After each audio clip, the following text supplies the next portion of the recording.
بسم اللہ الرحمن الرحیم۔ فرحاد علی تیمور، دیوتا، ایک بہت ہی اچھا داستان، ایک ایسے نوجوان کی کہانی جس کی صلاحیتوں نے دنیا بھر کے طاقتور ملکوں اور انسانوں کو دھول چٹا دی۔ اپنے ملک کی بقا کے لیے پوری دنیا سے لڑ گیا، جہاں گیا اپنے نام کا سکہ جمایا، جسے بچپن میں نہ ماں کا پیار ملا نہ باپ کا، جو ماں کی گود کو ترستا رہا، جسے نفرت ہی نفرت ملی۔ تو جناب اس کی طرف چلنے سے پہلے آپ پلیز چینل کو سبسکرائب کریں، لائک اور شیئر کریں تاکہ ہر آنے والی قسط آپ کو فوری مل سکے۔ دیوتا فرحاد علی تیمور، قسط نمبر 217۔ سونیا خوشی سے نہال ہو گئی، بڑی محبت سے اپنا ہاتھ میرے چہرے پر پھیرنے لگی۔ میں نے کہا تم یہاں بچے کو سنبھالو، میں باہر جا کر 2-4 مقامی باشندوں کو بلا لاتا ہوں، وہ اپنی رسوم کے مطابق اس عورت کو دفن کر دیں گے، میں بھی تمہارے ساتھ چلوں گی۔ نہیں سونیا، اب تم وہ عورت نہیں رہی جو بے خوف و خطر میرے شانہ بشانہ دشمنوں کا مقابلہ کرتی تھی۔ فرحاد ایسی باتیں کر کے میرا دل نہ توڑو۔ جب عورت شوہر اور بیٹے کی محبت میں تقسیم ہوتی ہے تو بیک وقت دونوں کے محاذوں پر کھڑی ہو کر جنگ لڑتی ہے۔ اگر میں دشمنوں کے خوف سے 4 دیواری میں رہوں گی تو میرا بچہ بزدل بن جائے گا۔ نہیں فرحاد، یہ دوسرا فرحاد بنے گا اور آج ہی سے بنے گا۔ اس نے بچے کو کپڑے میں لپیٹنے کے بعد اس کے منہ کو ذرا سا کھلا رکھا، پھر اپنے شانے سے اسٹین گن لٹکا کر بولی، چلو ہم باہر جا کر اپنے بچے کو گولے بارود کی لوریاں سنائیں گے۔ پھر میں اپنی اسٹین گن اٹھا کر اس کے ساتھ باہر آ گیا۔ بچے کو ساتھ لے جانے سے اسے منع نہیں کیا کہ اب ہمیشہ کا ساتھ ہے، اور سونیا کی یہ بات درست تھی کہ ہم اپنے بچے کو اپنے ساتھ ہر میدان عمل سے گزاریں گے۔ جب یہ آگ اور خون کے دریا سے گزر کر جوان ہوگا تو اس میں ایسی حیرت انگیز صلاحیتیں پیدا ہو جائیں گی، ایسا کندن بنے گا کہ انسانی عزم و ہمت کی تاریخ میں انشاءاللہ اس کا نام سر فہرست آئے گا۔ ہم گھاٹی کو بند کر کے اندازے کے مطابق بستی کی طرف جانے لگے۔ راستے میں سونیا نے کہا، ہمارے بچے کا کوئی بہت ہی خوبصورت سا نام ہونا چاہیے۔ ہر انسان کو اپنا ہی نام خوبصورت اور پیارا لگتا ہے۔ ہر انسان کو نہ یوں کہو کہ ہر مرد اپنا نام پیارا لگتا ہے، ورنہ عورت تو اپنے نام سے زیادہ اپنے مرد کا نام چٹکارے سے لیتی ہے۔ بس فرحاد جیسا نام ہونا چاہیے۔ تم اس کا نام فرحاد رکھ لو، میں اپنا نام پپو رکھ لوں گا۔ وہ ہنستی ہوئی بولی، مذاق نہ کرو، میں تمہاری آدھی محبت بچے کو تو دے سکتی ہوں مگر نام نہیں دے سکتی، اس لیے کہ یہ نام میرے جذبات کے آنگن میں مہکتا ہے۔ فرحاد کے ساتھ کچھ اور جذبات ہے اور اس بچے کے ساتھ کچھ اور۔ اچھا، تو اگر اس کا نام فرحاد رکھ لیا جائے تو کیسا رہے گا؟ ہاں، یہ نام تمہارے نام سے کچھ قریب ہے مگر نہیں فرحاد، کوئی اور نام آسان سا رکھو۔ تو پھر ان سے فرمان کہو کہ یہ فرمان نام ٹھیک ہے؟ فرمان، ہاں، فرمان کہتے وقت اچھا لگتا ہے۔ یہ نام تو بڑی آسانی سے ادا ہو جاتا ہے مگر یہ ابھی بچہ ہے نا، میں اسے نومی کہہ کر پکارا کروں گی۔ آخر ماں ہونا، اپنی پسند کی چھاپ ضرور لگاؤ گی۔ ویسے اس پیارے سے بچے کے لیے نومی پیارا نام ہے۔ ہم باتیں کرتے ہوئے ایک اندازے کے مطابق آگے بڑھتے چلے جا رہے تھے۔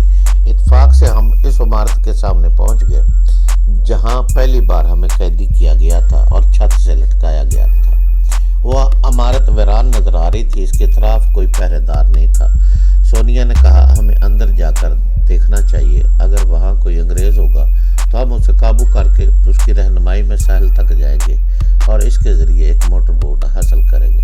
ٹھیک ہے، تم یہاں دیوار کے سائے میں کھڑی رہو، کوئی اندر آنا چاہے تو اسے روکنے کی کوشش کرنا، میں اندر والوں سے نمٹ لوں گا۔ میں اسے چھوڑ کر عمارت میں داخل ہو گیا۔ تمام دروازے کھلے ہوئے تھے اور تمام کمرے خالی نظر آ رہے تھے۔ اب یہ بات سمجھ میں آ رہی تھی کہ تمام لوگ ساحل کی طرف گئے ہوں گے، کیونکہ آدھ گھنٹہ پہلے اسی طرف سے فائرنگ کی آوازیں آ رہی تھی، اور جو نے بھی یہی بتایا تھا وہ لوگ اپنی موٹر بوٹوں کی حفاظت کر رہے ہیں۔ بعض اوقات کسی کا نام لو تو شیطان کی طرح سامنے چلا آتا ہے۔ جو ایک کمرے میں بیٹھا شراب پی رہا تھا، میری آٹ سنتے ہی اس نے پاس رکھی ہوئی رائفل اٹھا لی۔ میں نے اسے اسٹین گن کی زد پر رکھتے ہوئے کہا، بیٹے رائفل رکھ دو ورنہ اپنی آخری سانس گننے کی مہلت بھی نہیں ملے گی۔ اس نے رائفل کو فرش پر پھینکتے ہوئے کہا، فراز میں تمہیں تلاش کر رہا تھا، تم مجھے وہاں بے ہوشی کی حالت میں چھوڑ کر چلے آئے تھے۔ ہوش میں آنے کے بعد مجھے تسلیم کرنا پڑا کہ تم ایک عظیم انسان ہو۔ تم چاہتے تو میرے ہی چاقو سے ہلاک کر سکتے تھے، مگر تم نے وہ چاقو بھی میرے پاس میری حفاظت کے لیے چھوڑ دیا تھا۔ میں تمہاری احسان مندی سے جھک رہا ہوں۔ وہ میرے سامنے جھکنے لگا تو میں نے آگے بڑھ کر اسے روک دیا۔ نہیں جو میں انسان ہوں، جھکنا ہے تو خدا کے سامنے جھکو۔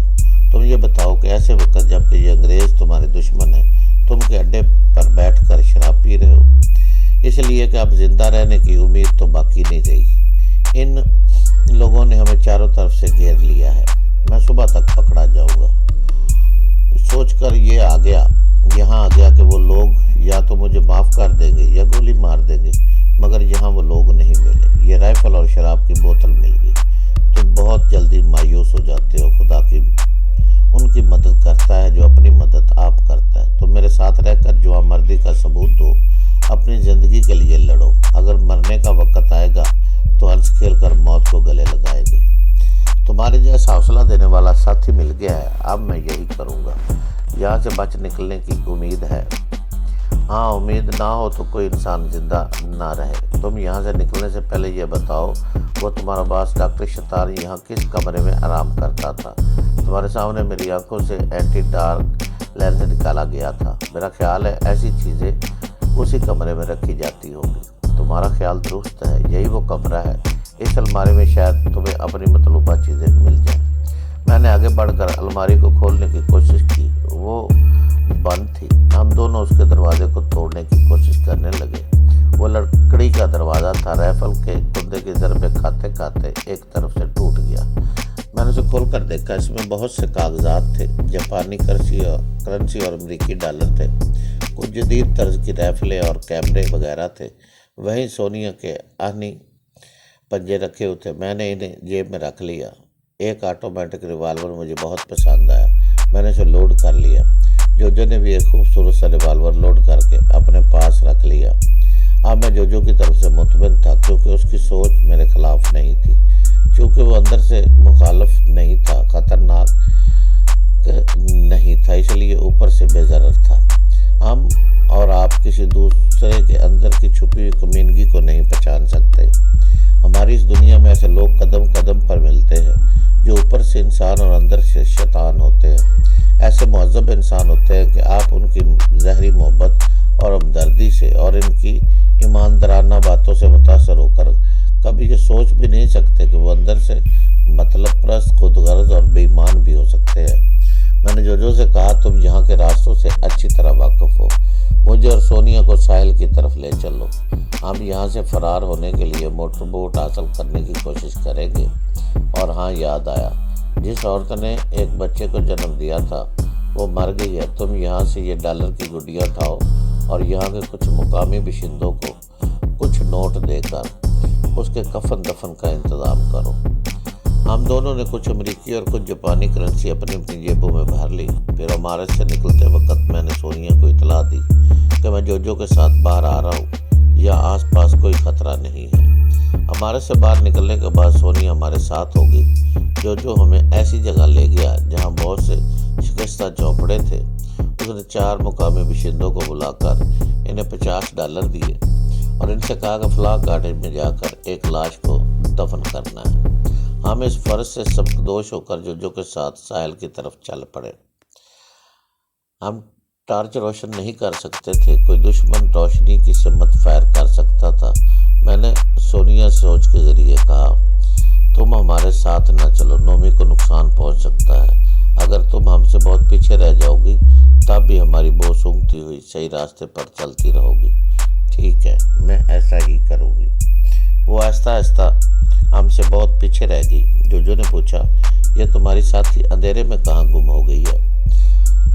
وہ ہمارے پیچھے آ رہی ہے تاکہ بچے کو کوئی نقصان نہ پہنچے، لیکن وہ اندھیرے میں کیسے جانے گی کہ ہم کہاں سے گزر رہے ہیں؟ پھر اس نے چونک کر پوچھا، اوہ میں سمجھ گیا، ہمارا باس کہہ رہا تھا کہ تمہاری ساتھی کی سونگنے کی حس بہت تیز ہے، وہ سونگتی ہوئی چرچ کے ذخیروں تک بھی پہنچ سکتی ہے۔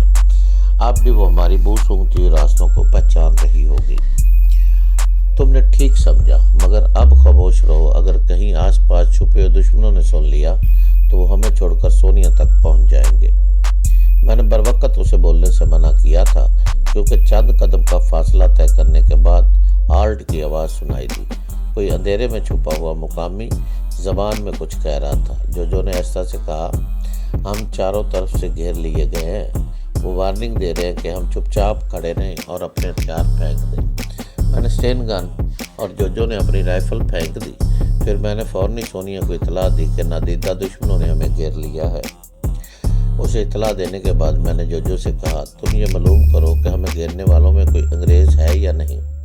وہ باتیں کرنے لگا۔ جواب میں ایک شخص کی آواز قریب آنے لگی۔ بہت قریب آنے کے بعد جب میں نے 4 مقامی باشندوں کو دیکھا تو وہ چاروں طرف سے ہمیں رائفلوں کی زد میں لیے بڑے محتاط نظر آ رہے تھے۔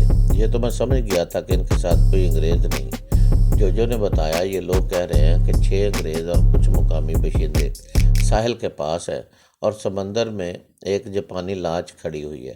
جاپان کا ایک بحری پولیس آفیسر جزیرے کے لوگوں کو وارننگ دے رہا ہے کہ وہ ہتھیار پھینک کر خود گرفتاری کے لیے پیش کر دیں۔